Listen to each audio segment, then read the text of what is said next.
Halo, Assalamualaikum warahmatullahi wabarakatuh. Apa kabar teman-teman guru sekalian? Semoga sehat-sehat saja. Pada video kali ini kita akan melanjutkan pembahasan soal PGSD, yang mana ini sudah di part 4 selama 2021 ini. Video yang keempat kalau saya tidak salah ya teman-teman. Baik, sebelum kita masuk ke soal, saya mohon bantuan teman-teman untuk klik subscribe dan like-nya. Mudah-mudahan bisa jadi pahala, dan mudah-mudahan dengan jalan subscribe dan like-nya sekalian berkomentar itu bisa memudahkan teman-teman untuk lulus nanti, karena teman-teman telah membantu saya dan insya Allah Allah akan membalas kebaikan teman-teman sekalian. Baik, kita langsung masuk ke soal yang pertama. Bacalah kalimat-kalimat berikut. 1. Kerjasama antara kedua alat gerak tersebut membentuk suatu sistem yang disebut sistem gerak. 2. Dengan demikian, organ gerak pada hewan dan manusia dapat dikatakan memiliki kesamaan. 3. Alat-alat gerak yang digunakan pada manusia dan hewan ada dua macam, yaitu alat gerak pasif berupa tulang dan alat gerak aktif berupa otot. 4. Kedua alat gerak ini akan bekerja sama dalam melakukan pergerakan. Urutan kalimat yang padu adalah A. 1, 2, 3, 4, B. 4, 3, 2, 1, C. 3, 1, 4, 2, D. 3, 4, 1, 2, E. 1, 3, 4, 2. Oke, dijawab dulu. Saya kasih waktu sekitar 1-5 detik ya. Jadi setiap selesai saya bacakan optionnya, teman-teman punya waktu 1 hingga 5 detik untuk menjawab. Kalau Anda rasa kurang, bisa di pause dulu videonya. Kalau sudah dijawab, baru di next lagi atau dilanjutkan lagi videonya ya.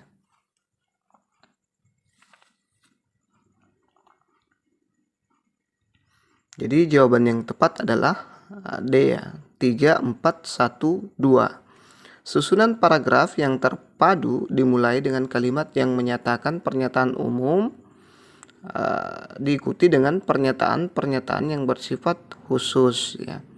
Mudah-mudahan bisa dipahami.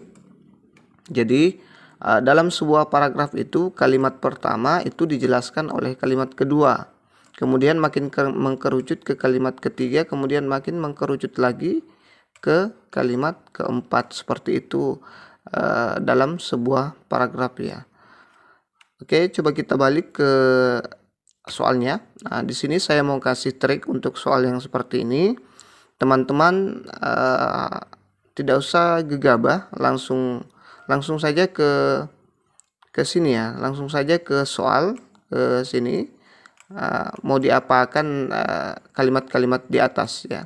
Jadi kita tidak membuang waktu, luar biasa banyak waktu yang kita buang di sini kalau kita membaca satu persatu seperti yang saya lakukan tadi. Jadi ingat, kalau ada soal yang seperti ini, kita langsung ke soal. Baik, untuk menjawab soal dalam menyusun paragraf maupun kalimat dari kata menjadi kalimat ataupun dari kalimat menjadi paragraf, itu biasanya ada pengecoh ya. Ada pengecoh di jawaban di option ini ya. Di option ini ada pengecoh, ada satu pengecoh, satu jawaban yang benar ya.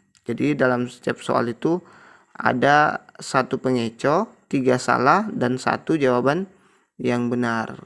Coba kita praktekkan yang mana dimaksud pengecoh dan yang mana 3 salah dan satu lagi jawaban yang benar.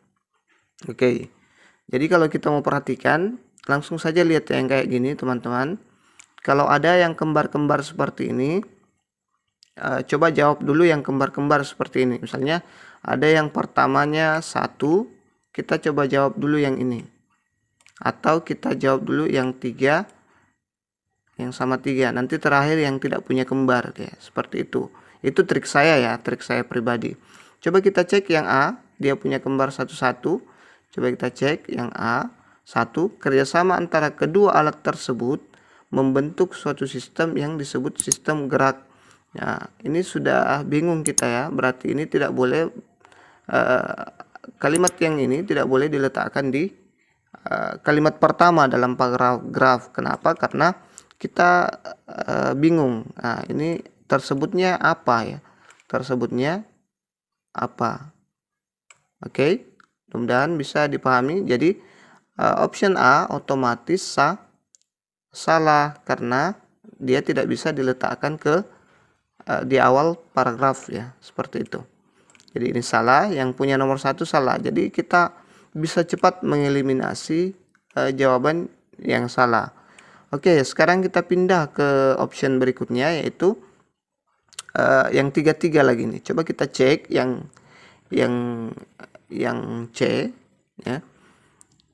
Ini alat-alat gerak yang digunakan pada manusia dan hewan ada 2 macam, yaitu alat gerak pasif berupa tulang dan alat gerak aktif berupa otot. Bisa ya, bisa diterima ya. Ya oke, coba kita langsung ke nomor 1. Kerjasama antara kedua alat gerak tersebut membentuk suatu sistem yang disebut sistem gerak.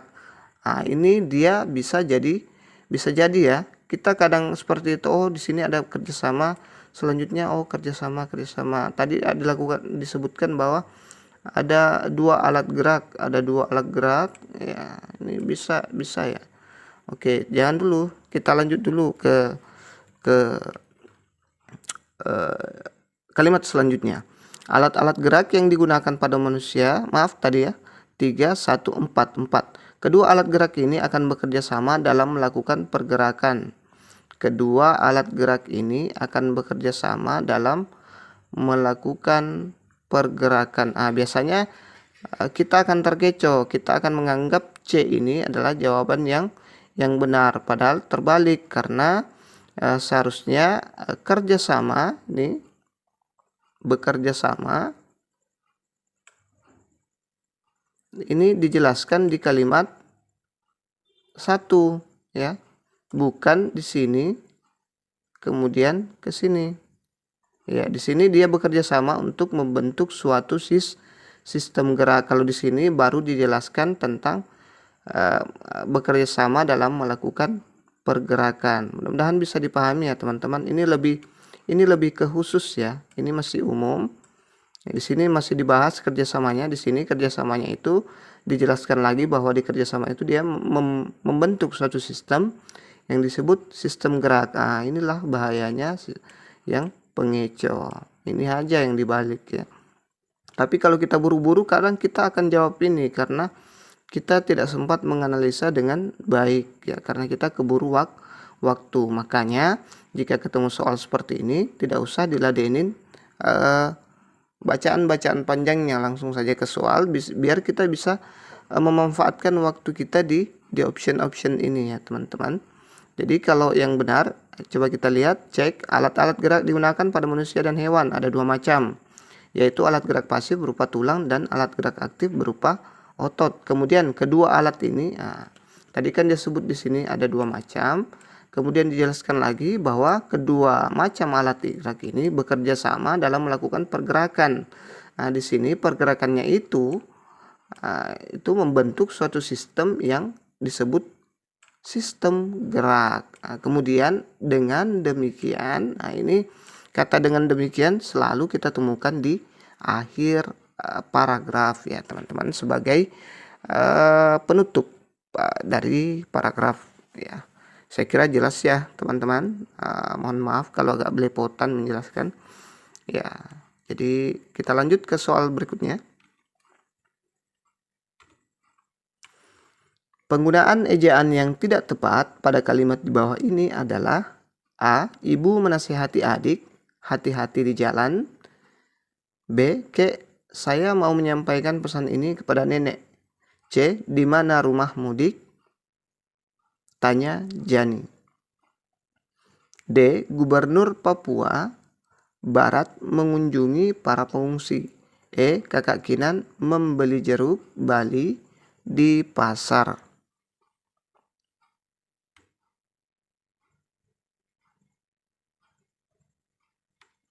Jadi jawaban yang tepat adalah C. Di mana rumah mudik? Tanya Jani. Menggunakan ejaan mencakup sistem pemakaian huruf. penulisan kata, pemakaian tanda baca, dan penulisan unsur serapan. Penulisan kalimat yang salah dalam kunci jawaban adalah di mana rumah mudik? Tanya Jani. Penulisan di mana tidak tepat karena preposisi ditulis serangkai seharusnya dipisah. Jadi preposisi itu harusnya dipisah ya. Harusnya di mana. Maaf agak belepotan nih. Ya harusnya di mana ya. Harus dipisah. Ini harusnya dipisah. Preposisi itu adalah kata depan, teman-teman. Saya kira teman-teman paham ini. Oke, kita lanjut ke soal berikutnya. Mantan pejabat itu duduk di meja hijau untuk mempertanggungjawabkan perbuatannya. Meja hijau pada kalimat di atas bermakna A. Denotatif, B. Konotatif, C. Leksikal, D. Gramatikal, E. Asosiatif.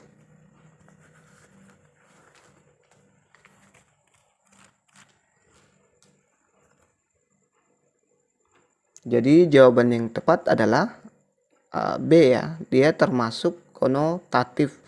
Ini dia penjelasannya.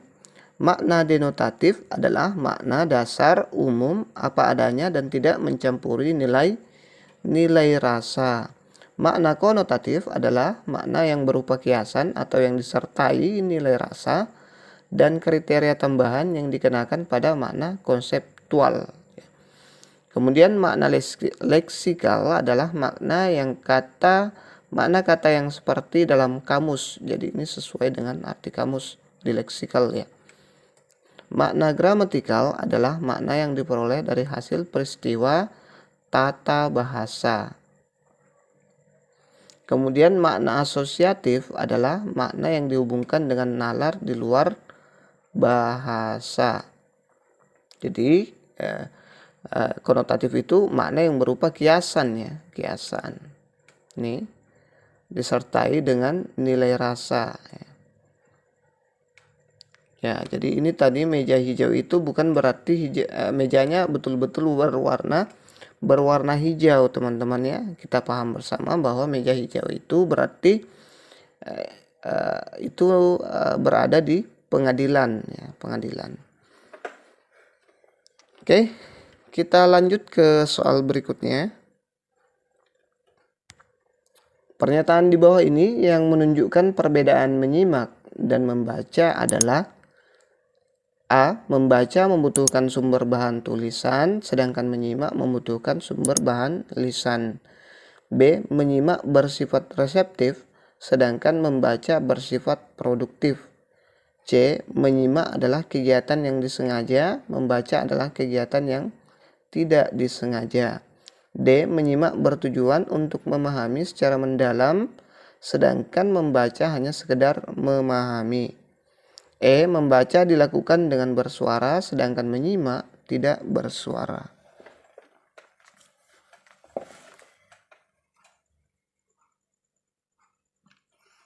Jadi jawaban yang tepat adalah option A ya. Membaca membutuhkan sumber bahan tulisan, sedangkan menyimak membutuhkan sumber bahan lisan. Ini dia penjelasan yang luar biasa panjang. Hakikat keterampilan menyimak adalah melatih pendengaran dan daya ingat. Aspek keterampilan menyimak bertujuan agar siswa mampu menangkap, memilih, memahami, mengingat, dan mengumpulkan informasi dari apa yang disimak atau didengar. Menyimak adalah suatu proses kegiatan mendengarkan lambang lisan-lisan dengan penuh perhatian, pemahaman, apresiasi, serta interpretasi untuk memperoleh informasi, menangkap isi, serta memahami makna komunikasi yang tidak disampaikan oleh si pembicara melalui ujaran atau bahasa lisan. Jadi di kegiatan menyimak itu juga ada terkadang ada yang tersirat ya, tidak disebutkan oleh si penutur atau si pembicara, tetapi ada kata yang tersirat. Kita bisa menebak di situ apa maksud dari, atau kita bisa tahu apa maksud dari si penutur atau si pembicara. Kita lanjut di penjelasan membaca. Membaca merupakan suatu kegiatan atau proses kognitif yang berupaya untuk menemukan berbagai informasi yang terdapat dalam tulisan. Hal ini berarti membaca merupakan proses berpikir untuk memahami isi teks yang dibaca. Oleh sebab itu, membaca bukan hanya sekedar melihat kumpulan huruf yang telah membentuk kata, kelompok kata, kelompok paragraf, kata, kalimat, paragraf, dan wacana saja. Tetapi lebih dari itu, bahwa membaca merupakan kegiatan memahami dan menginterpretasikan lambang atau tanda tulisan yang bermakna sehingga pesan yang disampaikan penulis dapat diterima oleh pembaca. Membaca adalah suatu proses yang dilakukan serta dipergunakan oleh pembaca untuk memperoleh pesan yang hendak disampaikan oleh penulis melalui media kata-kata atau bahasa tulis. Membaca juga merupakan kegiatan berinteraksi dengan bahasa yang dikodekan dalam bentuk cetakan. Membaca merupakan aktivitas mental untuk memahami apa yang dituturkan pihak lain melalui sarana tulisan. Jadi benarlah bahwa membaca itu membutuhkan sumber bahan tulisan, sedangkan menyimak adalah dia membutuhkan sumber bahan lisan dengan pembahasan yang lumayan panjang lebar ya teman-teman. Baik, kita lanjut ke soal berikutnya. Nah, kalau teman-teman menemukan soal yang seperti ini, ya, jadi kita di bahasa itu kadang dibikin kaget oleh soal-soal yang seperti ini. Jangan langsung dibaca semua ya. Ini sangat menguras waktu, sangat memboros waktu. Jadi kita langsung saja seperti tadi ke soalnya. Dia minta apa? Ini kelebihan sistem baru dalam penilaian rapor sekolah dasar dibandingkan dengan penilaian rapor sebelum tahun 2014 adalah: A. Adanya predikat dalam rapor memudahkan guru dalam menentukan ranking peserta didik di kelas. B. Untuk menilai sikap, keterampilan, dan pengetahuan hanya dapat dilakukan dalam bentuk penilaian deskriptif. C. Gambaran kemampuan peserta didik dapat digunakan sebagai pemacu peningkatan kompetensinya. D. Sebagai pengganti ujian nasional untuk sekolah dasar luar biasa, dan madrasah ibtidaiyah yang telah dihapuskan. E. Hasil penilaian sikap, pengetahuan, dan keterampilan dilaporkan dalam bentuk nilai, predikat, dan deskripsi. Nah, pertanyaannya adalah bagaimana teman-teman bisa jawab ini tanpa melihat teks. Oke.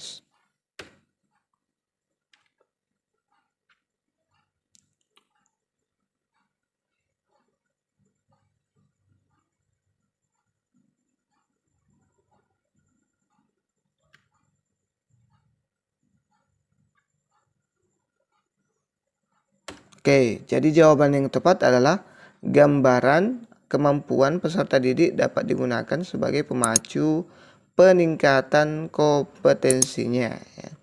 Ini simpulan suatu paragraf merupakan pernyataan singkat yang mencakup keseluruhan isi paragraf, bukan bagian-bagian tertentu dari paragraf tersebut.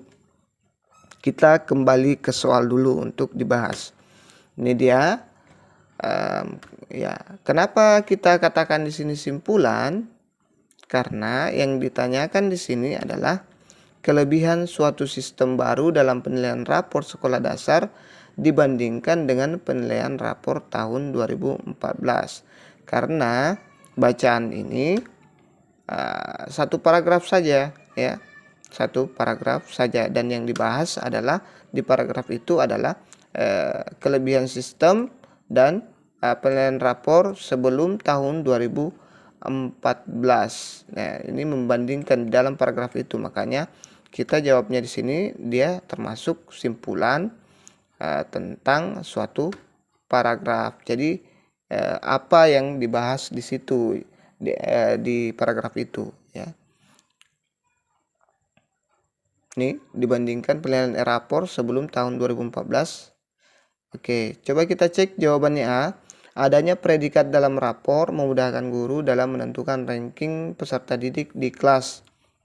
Coba kita cek di bacaan, ada ndak yang menyatakan bahwa uh, dalam dalam nih predikat dalam rapor memudahkan guru dalam menentukan ranking peserta didik di kelas. Coba kita cek, kita scanning. Ternyata tidak ada ya teman-teman, tidak ada. Karena seperti yang kita ketahui sekarang bahwa tidak ada lagi sistem perankingan. Oke, jadi option A otomatis salah. Oke. Lanjut, untuk menilai sikap, keterampilan dan pengetahuan hanya dapat dilakukan dalam bentuk penilaian deskriptif. Coba kita cek yang B, benarkah seperti demikian? Bahwa untuk menilai sikap, keterampilan dan pengetahuan hanya dapat dilakukan dalam bentuk penilaian deskriptif. Coba kita cek ada tidak kata-kata yang seperti itu. Nah, ini dia. Hasil penilaian sikap dilaporkan dalam bentuk predikat dan deskripsi. Jadi ada predikat dan ada deskripsi. Ini dia mengatakan bahwa hanya dapat dilakukan dalam bentuk penilaian deskriptif. Berarti ini salah. Selanjutnya, gambaran kemampuan peserta didik dapat digunakan. Ini yang benar ya. Coba kita cek yang benar dulu ya. Oke, yang benar dulu. Gambaran kemampuan peserta didik dapat digunakan sebagai pemacu peningkatan kompetensinya. Coba kita ke sini. Nih, sedangkan hasil penilaian pengetahuan dan keterampilan dilaporkan dalam bentuk nilai predikat yang deskriptif mencapai kompetensi pelajaran. Ya, di sini dalam penggunaan deskriptif seperti kita ketahui bersama setelah 2014 itu dia menggunakan penilaian deskriptif dan predikat, dan bahasanya juga di deskriptif itu harusnya menggunakan bahasa positif karena anak usia yang masih dalam batasan usia emas ya, tidak boleh down ya. Mereka harus